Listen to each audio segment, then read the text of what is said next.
Salut, mon nom c'est Elisabeth Anpit et je suis hypnothérapeute. Bienvenue. Aujourd'hui, on va discuter de dating en 2024. Bon, je vais parler de ce sujet-là parce que c'est quand même quelque chose qui touche la plupart des gens célibataires, ceux du moins qui choisissent de dater. Et tu sais, je pense que je parle aussi autant personnellement que pour mes amis dans ma vie, que pour aussi mes clientes et mes clients, que tu sais, c'est quelque chose quand même qui cause pas mal de stress, d'anxiété, de questionnement. Euh, Puis c'est quelque chose aussi qui apporte beaucoup d'incertitude. Parce qu'on s'entend que c'est pas tout le monde qui gère le dating de la même façon. Donc, il y a des gens qui ont beaucoup plus de tact que d'autres. Euh, et puis, tu sais, dans le contexte actuel, le dating, euh, bon, tout le monde dit que c'est pas ce que c'était, mais la réalité en ce moment, c'est que euh, c'est rencontrer, c'est très dépersonnalisé. C'est aussi déshumanisant. Tu sais, si on prend, par exemple, les applications de dating, OK? Fait que, tu sais, que ce soit le ghosting, que ce soit les situationships, euh, où une personne, tu sais, développe des sentiments, puis l'autre n'en a pas, euh, que ce soit un talking stage qui ne se rend jamais à plus. Euh, Reste que c'est un contexte qui est très particulier, puis je pense qu'il n'y a pas grand monde qui savent nécessairement comment le naviguer. Je veux dire aussi que je pense que tout le monde fait de son mieux, mais comme j'ai déjà mentionné, il y en a qui ont plus de tact que d'autres, ce qui fait en sorte qu'il y a beaucoup de gens qui se ramassent à être blessés. Donc, ce qui est tout à fait normal. Puis en fait, c'est ça, je pense, que je veux discuter aujourd'hui, c'est comment approcher le dating et les rencontres d'une façon plus humaine et plus saine pour pas se perdre là-dedans, puis pour pas non plus perdre espoir. J'ai pas d'opinion nécessairement sur est-ce que c'est la meilleure façon de rencontrer quelqu'un en 2024 d'utiliser une application. Je suis pas là pour répondre à cette question-là. Je pense que tout le monde peut y répondre pour lui-même. Je pense que ça va aussi, tu sais, ça change d'une période de la vie à l'autre. Donc, tu sais, ça dépend. Si tu as l'énergie de swiper sur Tinder, tant mieux. Puis si tu n'as pas l'énergie, c'est correct. Donc, il n'y a pas une bonne réponse ou une mauvaise réponse, là. Donc, c'est chacun approche le dating à sa façon. La première chose que je veux dire, que je pense que tout le monde a besoin d'entendre, en fait, c'est que c'est tout à fait normal et c'est très sain de développer des sentiments pour quelqu'un quand tu fréquentes quelqu'un, OK? Ou que tu parles à quelqu'un, peu importe c'est quoi la durée de la relation, que ce soit 3 jours, une semaine, un mois, 6 mois, il n'y a pas un nombre de temps X qui te donne le droit ou non de développer des sentiments pour quelqu'un, OK? C'est quelque chose qui est tout à fait naturel, puis c'est quelque chose qui est très sain de développer des sentiments. La raison principale, en fait, c'est que éventuellement, quand tu vas être prêt, quand tu vas rencontrer la bonne personne, puis tu vas vouloir être dans une relation saine, tu vas en avoir besoin de ces sentiments-là. Je pense que ce qui est très commun en ce moment, c'est de vivre plusieurs déceptions consécutives, puis d'avoir le réflexe, en fait, de chercher à éviter les sentiments puis les émotions qui sont difficiles. Donc, c'est d'essayer d'éviter la déception, d'essayer d'éviter le deuil, mais reste que l'émotion est là quand même. Donc, tu sais, dès que tu as développé quelque chose pour quelqu'un, tu as eu des attentes, si ça aboutit pas de la façon que tu le voudrais, c'est normal que tu aies des émotions qui soient rattachées à ça. Donc, encore là, que ce soit 3 jours, un mois, 3 mois, reste que si tu avais des attentes, tu avais des espoirs en lien avec une relation X, mais tu peux avoir un certain deuil à faire. Et puis, l'approche saine face à ça, en fait, c'est de passer au travers ces émotions difficiles-là. C'est de te donner la chance de les vivre pleinement pour ensuite pouvoir passer à d'autres choses d'une façon qui est plus humaine et saine. Parce que quand le réflexe, c'est d'aller dans l'évitement, puis la distraction, ben, ce que ça fait, c'est que c'est là que ça déshumanise et ça dépersonnalise le dating. Donc, c'est tellement facile. Tu sais, tu prends là, quelqu'un, là, mettons, là, tu avais une date le vendredi soir, puis la personne te cancelle, ça fait 3 semaines que vous parlez, tu avais hâte, tu pensais que ça s'en allait quelque part, puis finalement, soit tu t'es ghosté ou la personne a dit, écoute, j'ai rencontré quelqu'un d'autre, ça marchera pas, c'est pas ça qui m'intéresse avec toi, peu importe. Ben, ça, c'est quelque chose qui est difficile à entendre, qui est difficile à vivre. Puis moi, ce que je vais t'inviter à faire, c'est de passer au travers de cette émotion difficile-là au lieu de te tourner vers une autre source de distraction ou d'évitement. Fait que c'est un réflexe qui est assez commun, je pense, dans ce contexte-là, quand une situation comme ça arrive, c'est que ben, la personne elle va reprendre son téléphone, puis elle va aller tout de suite swiper, puis elle va se trouver ta prochaine date. Puis ça, en fait, c'est vraiment de l'évitement parce que tu te laisses pas le temps de vivre le deuil puis les émotions qui sont rattachées à la déception que tu viens de vivre, OK? Puis ça, c'est un sentiment qui est très normal. Tu es censé le vivre, ce sentiment-là, parce que c'est très sain d'avoir des émotions, puis c'est très sain de te rendre compte que tu avais des espoirs, tu avais des envies, puis tu te voyais avec quelqu'un d'autre. Ça, c'est quelque chose qui démontre une belle introspection. Puis c'est quelque chose aussi qui te démontre que tu commences à apprendre ce que tu recherches, ce que tu veux pas, ce que tu aimes chez l'autre, que tu aimes moins. Ça te permet aussi de voir comment tu veux te sentir, comment tu veux plus te sentir, comment tu veux te faire traiter, ce que tu veux plus accepter. Donc, c'est vraiment quelque chose qui est sain de te rendre compte que tu as eu des sentiments pour quelqu'un. Puis, en passant au travers de ces émotions difficiles-là, au lieu d'essayer de les éviter ou de te distraire pour ne pas les ressentir, c'est que tu te permets en fait d'apprendre la leçon qui vient avec. Donc, tu sais, quand on parle de, c'est la personne qui va avoir le réflexe de réouvrir Tinder puis d'aller swiper, au lieu de vivre sa déception, tu sais, c'est de trouver sa prochaine personne, mettons-le. Mais ça, c'est vraiment un comportement qui, tu sais, ça représente de l'évitement. Puis, c'est aussi, en fait, je pense que c'est de là que vient le sentiment qui est vraiment commun en ce moment, justement, de la personne devient tellement désensibilisée, puis tellement déconnectée de ses propres sentiments, qu'elle perd complètement la notion que l'autre personne à qui elle parlait pouvait aussi en avoir. Tu sais, moi, je pense à une situation que j'ai eue l'année passée où je suis allée sur quelques dates avec quelqu'un, puis je pensais qu'on avait, mettons, le même niveau d'intérêt un et l'autre. Puis finalement, la personne, tu sais, elle a été vraiment à l'aise de juste me ghoster, tu sais, mettons, on avait fait des plans, puis là, on s'est rendu le soir où on avait des plans, puis, tu sais, la personne, elle a été complètement à l'aise de juste jamais me donner des nouvelles. Puis encore là, c'est correct, il gère ça à sa façon, puis il fait de son mieux avec ce qu'il sait. C'est bien correct. Mais tu sais, pour te rendre à être à l'aise de faire ça à quelqu'un, je pense qu'il faut vraiment avoir été désensibilisé. Puis tu sais, c'est là en fait que je pense qu'on en vient à dire que dans le dating, ça ne devient plus à propos de l'humain, tu sais, de l'autre personne qui est en face de nous, de l'autre personne qui est l'autre bord là, de la conversation qu'on a dans le téléphone. Je pense que ça devient comme peut-être une liste de critères ou c'est un profil qui est recherché en fait, puis c'est là que c'est aussi déshumanisant. C'est pas juste dans la gestion de OK, comment est-ce qu'on va euh, avancer, comment est-ce qu'on va mettre fin à ce qui se passe actuellement. Tu sais, il y a une façon de faire ça très humainement, mais il y a aussi dans le choix des gens qu'on va rechercher que tu sais, je pense que c'est commun aussi en ce moment pour les gens de se sentir euh, pas vus, pas reconnus, pas entendus, tu sais, de se sentir minimisé aussi, là. Parce qu'on s'entend que pas tout le monde cherche la même chose sur les réseaux de dating. Il y en a qui sont là. Tu sais quoi, j'ai entendu une statistique récemment, et non, j'ai pas une source très fiable, je pense que ça venait de TikTok, mais tu sais, ça disait comme, je pense, 60% des utilisateurs sur Tinder sont déjà en couple. Mais en fait, c'est que pas tout le monde est là-dessus pour trouver la même chose.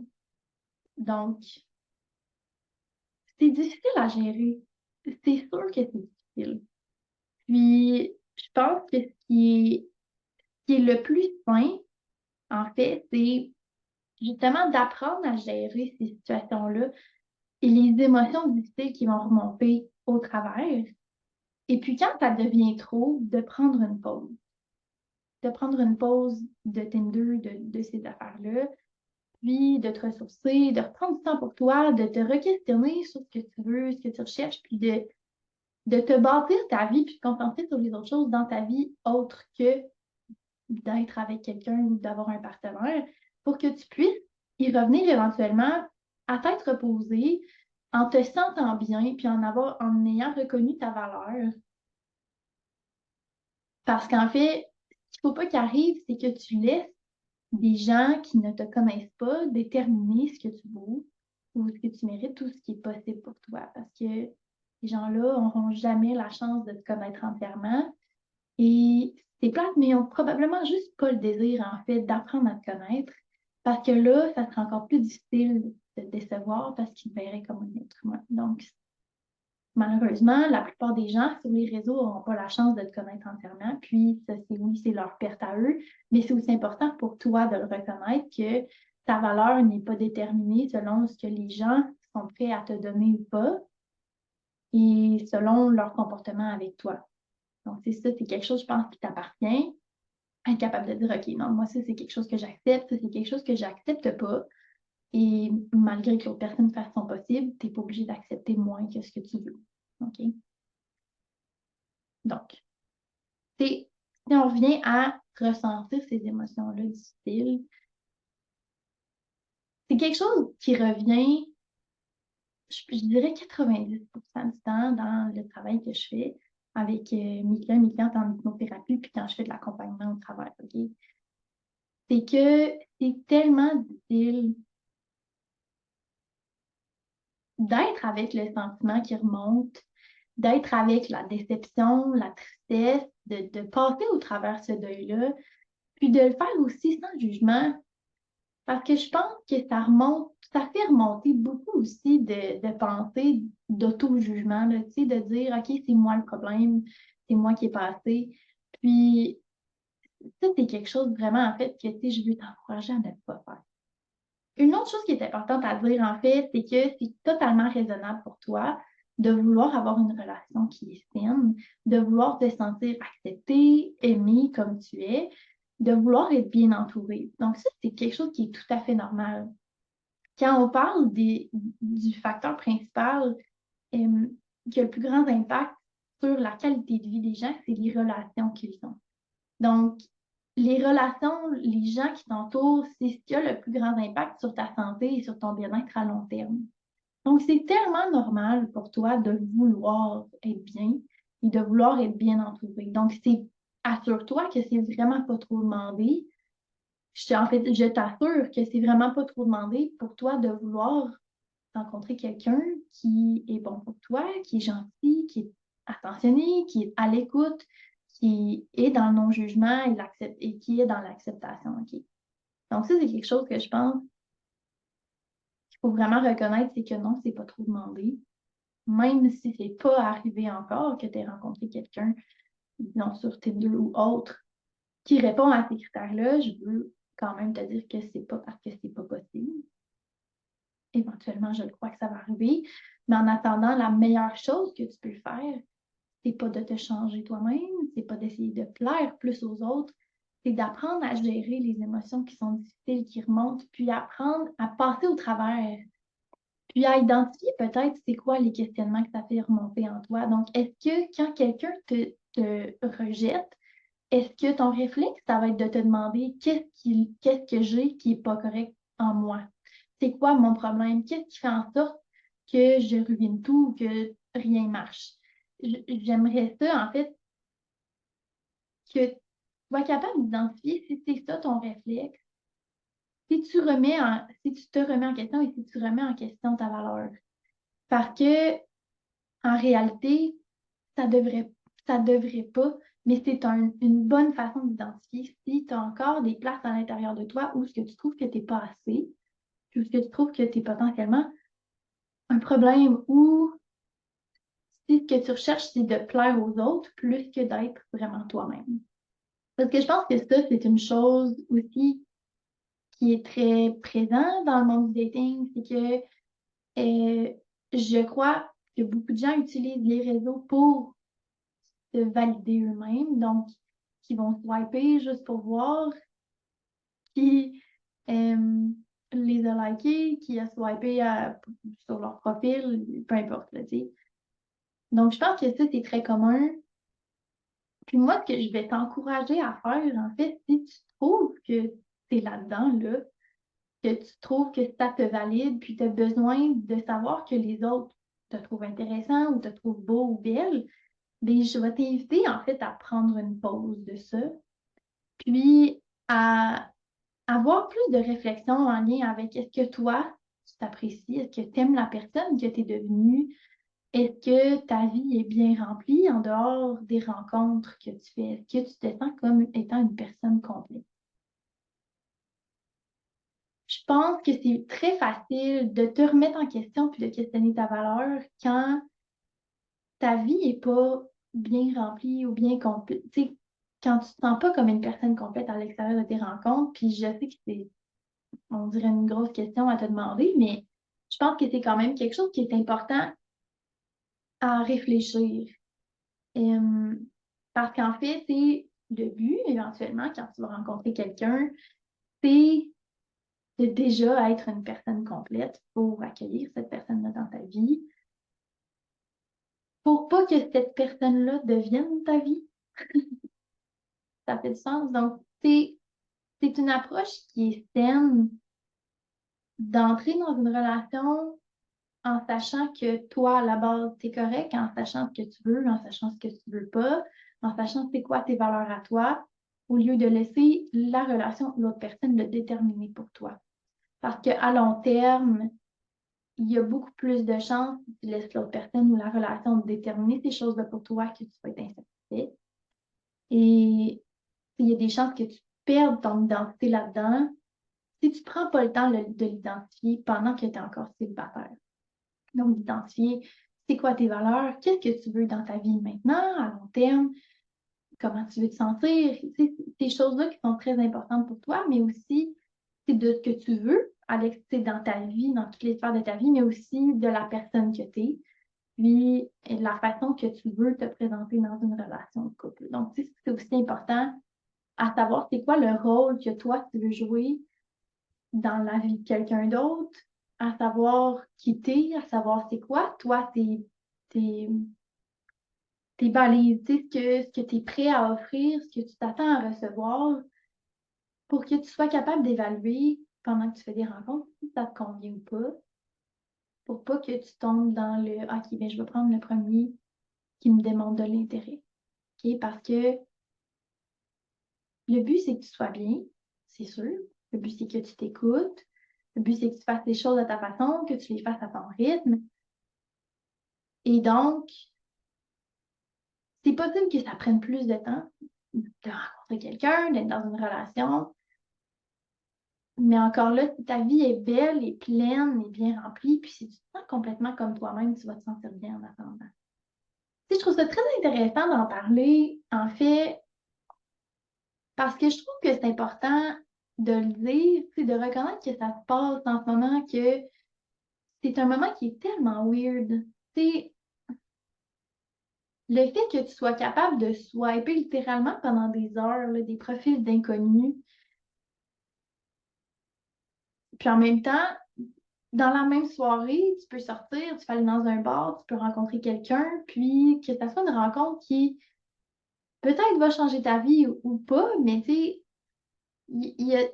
c'est un contexte qui est tellement mixte. Puis je pense que si jamais dans ce contexte-là, là, si jamais pendant ton aventure de dating, tu viens brûler, tu sais, d'être sur les réseaux, de brûler, tu sais, de vivre une déception après l'autre, ben, tu sais, je t'encouragerais juste de prendre une pause. Puis de prendre ce temps-là pour toi, puis pour t'assurer que tu es vraiment toi-même, tu sais, pour te donner la chance de te développer, de développer ton identité comme étant une personne complète, de prendre ce temps-là pour aimer ta vie seule, Puis je sais que ça peut vraiment gosser de faire dire ça parce que ça fait longtemps que tu es célibataire. Tu peux avoir très hâte de rencontrer quelqu'un. Puis c'est très raisonnable aussi, là, tu sais. Donc, je pense que mon but, en fait, c'est juste de dire que non, t'es pas seul à vivre ces malaises-là. Oui, c'est tout à fait normal de vivre les sentiments qui remontent. Puis en fait, je pense que tout ce que je veux faire, c'est de t'encourager à avoir une certaine introspection et de demander de l'aide si jamais tu trouves ça difficile de vivre ça seul. Parce que c'est sûr que d'avoir l'accompagnement de quelqu'un d'externe qui a aucune opinion nécessaire, qui est objectif, comme un thérapeute, comme moi quand mes clients viennent me voir, euh, peu importe si le professionnel, ça peut être un travailleur social, ça peut être un psy, tu sais. Donc, il y a une différence en fait. Je pense que c'est possible pour toi de recevoir du soutien de tes amis qui te fait du bien, c'est sûr. Mais quand tout le monde vit le même problème, puis personne n'est capable d'avoir une bonne réponse, ou tu sais, c'est pas leur rôle à eux de t'aider à faire une réflexion sur OK, qu'est-ce qui fait que j'ai besoin de cette validation-là des autres? Qu'est-ce qui fait que ça m'atteint autant quand quelqu'un me rejette ou quand quelqu'un me rejette, que je me remette en question moi ou que je questionne ma propre valeur? C'est ça, c'est des choses qui, écoute, si tes amis te poussent à avoir ces réflexions-là, garde-les, c'est extraordinaire, mais en même temps, ça leur revient pas à eux de te pousser à avoir ces réflexions-là, puis c'est bien correct. Mais tu sais, je t'encouragerais, pendant que tu es célibataire, là, avant d'entrer dans une relation, de faire un certain travail pour t'aider à te recentrer, à te ressourcer, à vraiment savoir qui c'est, qui que tu veux, qui tu veux, oui, mais qu'est-ce que tu veux, euh, pour le faire de façon qui est vraiment intentionnelle, pour le faire à ta manière à toi, donc, tu sais, de naviguer tout ça d'une façon qui te correspond. Puis, tu sais, je pense que ça peut être très bénéfique de t'aider à comprendre peut-être ça a été quoi les patterns que tu as eus dans tes relations passées ou de t'aider à interpréter peut-être c'est quoi, en fait, de t'aider à comprendre les interprétations que tu fais de tes rencontres ou de tes relations actuelles, là. Tu sais, donc, si jamais tu t'en vas sur des dates, puis la personne dit ou fait quelque chose, toi, tu l'interprètes d'une façon qui est très. Tu sais, ça se peut en fait que tu aies des pensées qui sont anxiogènes en lien avec les rencontres que tu fais, que tu l'interprètes d'une façon qui veut dire quelque chose à propos de toi, mais qu'au final, c'est pas le cas, tu sais. Donc, ça peut être aidant d'avoir de l'aide pour t'aider à voir, OK, dans ce que tu vis présentement, il y a des émotions difficiles qui sont, oui, difficiles à vivre, et ça, tu peux avoir de l'aide pour t'accompagner à passer au travers. Puis il y a aussi des émotions difficiles qui vont potentiellement être soulevées, qui vont venir de tes patterns de pensée à toi. OK? Donc, ça, c'est des pensées qui sont peut-être anxiogènes, qui sont stressantes, qui sont, mettons, un auto-jugement, mais ça, c'est auto-généré. OK? Donc, ça ne dépend pas de ce que l'autre personne a dit ou a fait. C'est vraiment dans l'interprétation que toi, tu en fais. Ça, c'est quelque chose qui peut être aidant de comprendre comment toi, tu fais ça. Parce que ça, après ça, ça t'aide à comprendre, OK, mais quand ça ne fonctionne pas, c'est quoi ta participation à toi là-dedans? C'est où est ta responsabilité là-dedans? Où est-ce que toi, tu as participé au fait que ça ne fonctionne pas? Ou au fait que tu te sentes de cette façon-là? Parce que ce qui est sûr, c'est que dans le dating, tout est de l'incertitude. Et c'est d'être capable de vivre dans cette incertitude-là sans te remettre en question toi ou sans remettre en question ta valeur. Donc, si je reviens à ce que je disais au début, c'est très sain pour toi,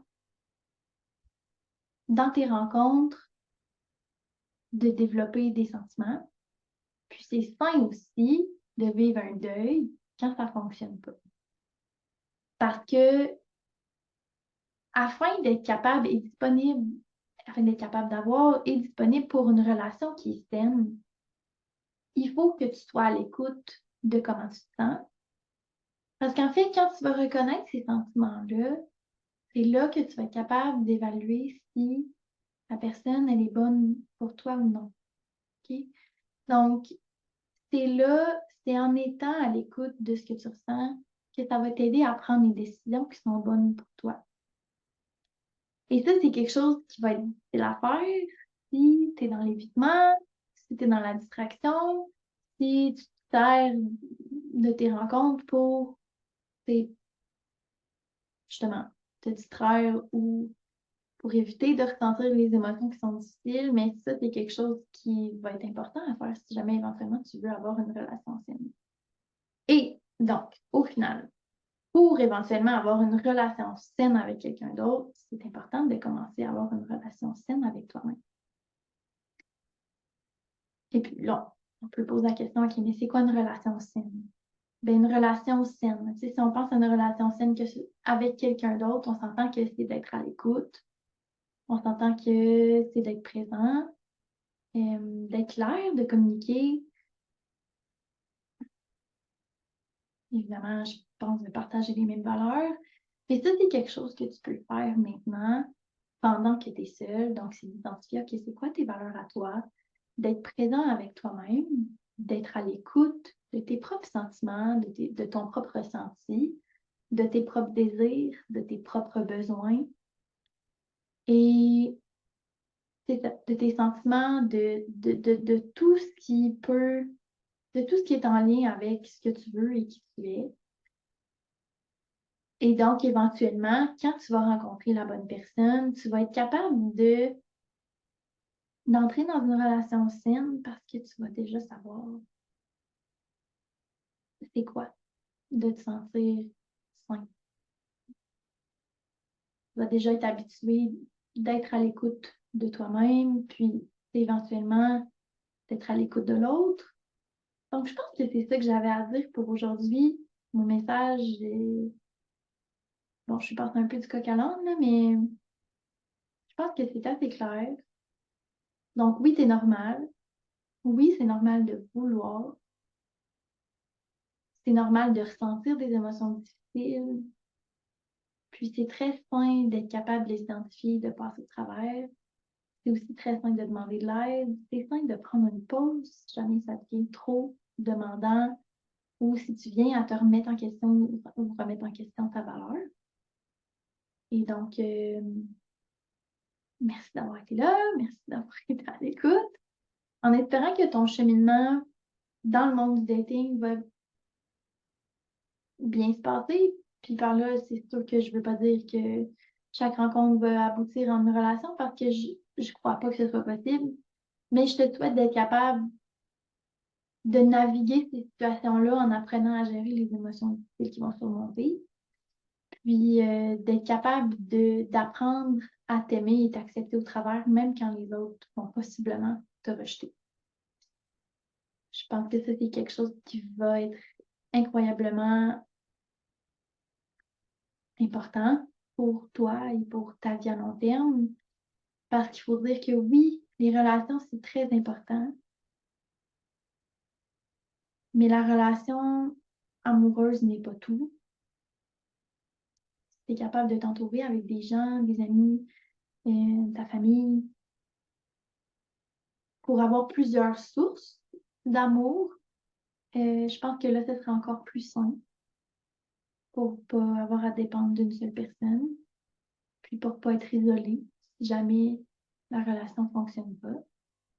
Et je pense que c'est aussi important de le dire que ta relation avec toi-même est très importante et là, ça va dépendre des opinions, mais selon moi, passe d'abord. Donc, c'est ça. Alors, merci et je te dis à la prochaine.